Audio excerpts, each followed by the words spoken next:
Истиқама нәпсіге тән әдеттер мен амалlarдан алшақтап, Алла тағала белгіленген ақиқат пен тура жолды ұстану. Ей балаларым, жасырынға да, ашыққа да иман келтіргендердің қатарынан болыңдар. Истиқама шеңберіне кіріңдер. Бұл кереметтен де үлкен нәрсе. Есіңізде болсын, истиқама тақуалықты кемеліне келтіреді. Истиқама нәпсісін әдепті сақтауға шақыру, Құран мен хадисте айтылған тура жолды үнемі және қатаң ұстану. Алла тағала адамдарға жұмсақ бол, оларға жақсылық жаса, надандардан аулақ бол. Ағраф сүресі 199 аят дейді. Замандастарыңа қатысты кішіге әкесіндей, үлкенге ұлыңдай бол.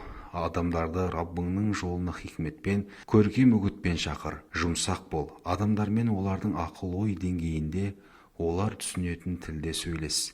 Міне сонда Алла тағала сені сенімді адамдардың қатарынан етіп, мүминдерді саған жәрдемші қылатынына үміт бар. Истиқама шеңберінен шықпа және Алланың сынақтарынан қорғаудамын деп ойлама. Өйткені бұл құпиялардың ең жасырыны. Алла тағала былай дейді: расында Раббым Алла деп, сосын амалдарында тура жолды ұстанғандарға өлім сағатында періштелер түседі де, қорықпаңдар, мұңаймаңдар. Сендерге дүниеде уәде етілген жәннат бар. Фуссилат сүресі 30 аят. Алла тағаланың содан кейін олар өз амалдарында тура жолды қатаң ұстанды деген сөз мүминдердің амалдарын Алла разылығы үшін шын ықыласпен орындап, шариғат талаптарына сай жаратушыға құлшылық жасайтындарын білдіреді.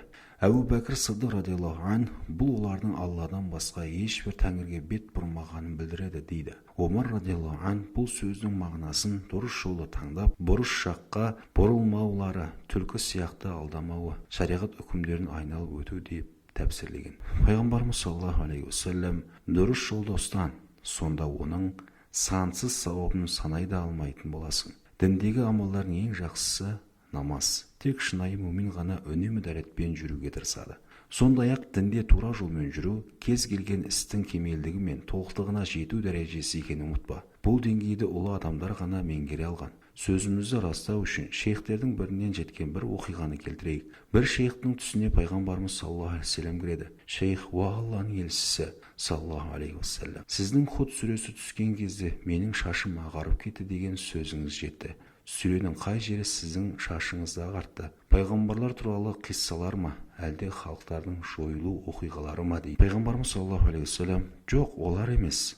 Алла тағаланың саған бұйырылғандай тура жолдан ұстан деген аяты деп жауап береді.